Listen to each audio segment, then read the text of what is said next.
Hello everyone, it's Toby again for Toby's Urban Sketch, and we are going to do another really fun and loose sketch. In about 10 minutes we're going to do another sketch from a little splash.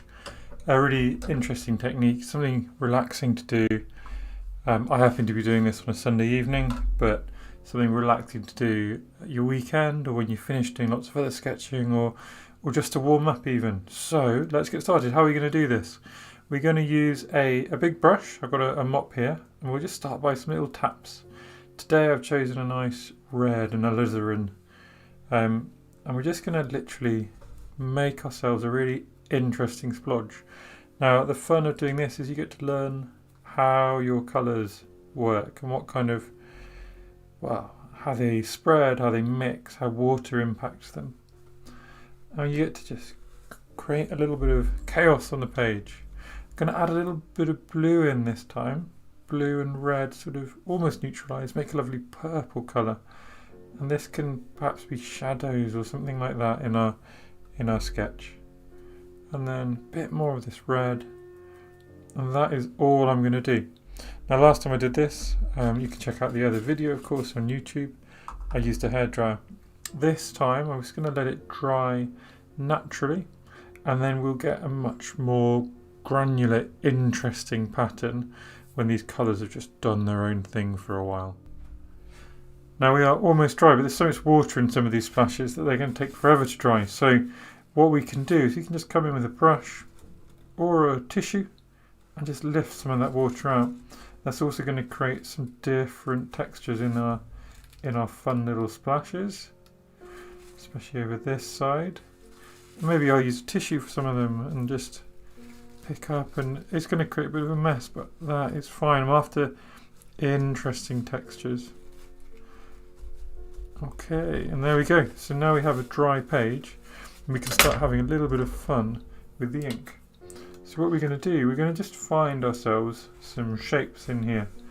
So what have we got? We've got something big and tall up here, haven't we? So let's bring that down. And then we've got, looks like some stories here, and I'd say a little angle, so maybe we've got a street coming along,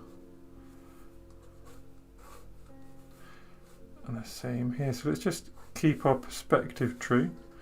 So this line's coming towards the vanishing point over here, so they're all meeting somewhere in the middle. And then we should probably just extend our little street along, shouldn't we?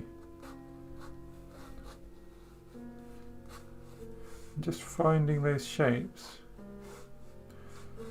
lets you just build up your scene really gradually, just all sort of from the imagination. Really fun way to sketch. Now this little pattern, maybe this is a shrub, a little bush, something sort of just coming out across our sight line. So we can just add in maybe some stems. These little red dots can be flowers.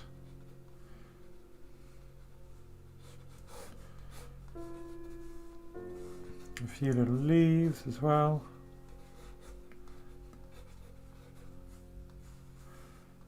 Let's just move back and keep exploring our scene and seeing what we can add.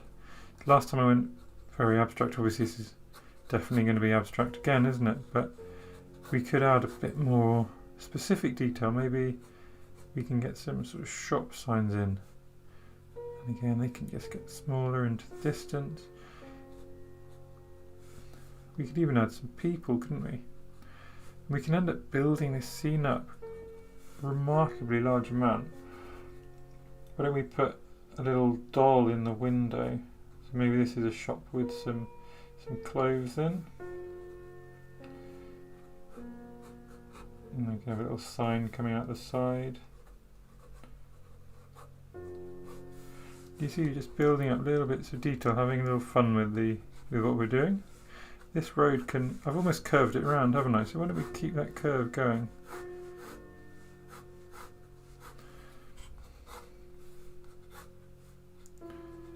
We can get that curve more effectively by really emphasising a house which is at the end of our street.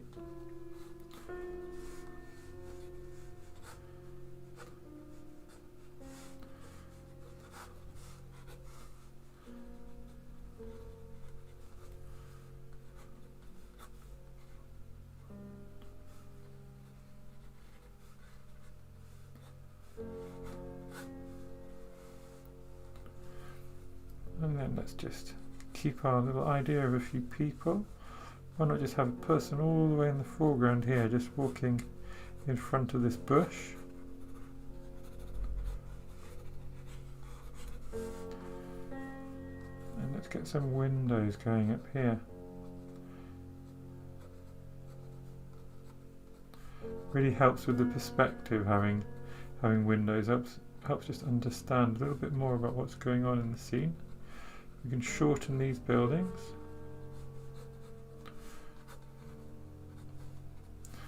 Maybe some wires going across would be a bit of fun. There's something sort of missing in this area, isn't there? So we can bring something in just by popping in some wires, just joining the scene up.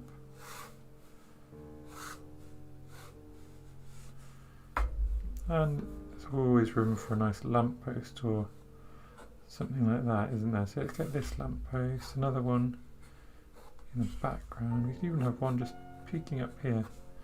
And there is our sketch from a splodge. Last thing to do is use a little bit of water and we can just enhance some of these shadows. So I've got a fairly dry brush here. I'm just going to use this tiny bit of water to enhance just a few touches. Gently get those shadows working for us. Suggest things like petals. Give these leaves a bit of sort of reality and structure. A woman here as well.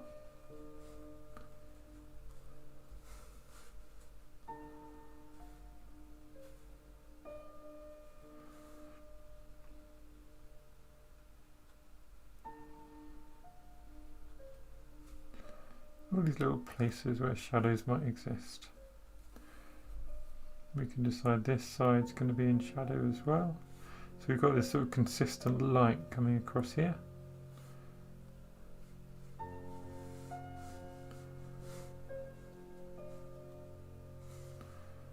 And it's always nice to give people, and we've got people everywhere, but it's nice to give these people a shadow. It connects them to the ground. We've got another little person here, and there we go. A complete scene sketch from a splodge, just showing you what you can do with a little bit of creativity just to relax yourself in the evening, perhaps have a bit of fun, create, this could be a nice little greeting card or similar. Maybe you could, instead of inventing it, you could use a scene from your street or from your town, and you just get a nice little splodge of colour on there and then build your scene into it. Anyway, here's my version, and have a go yourself. Make a splodge, find some shapes, have a little sketch and enjoy yourself. And thank you, of course, for watching.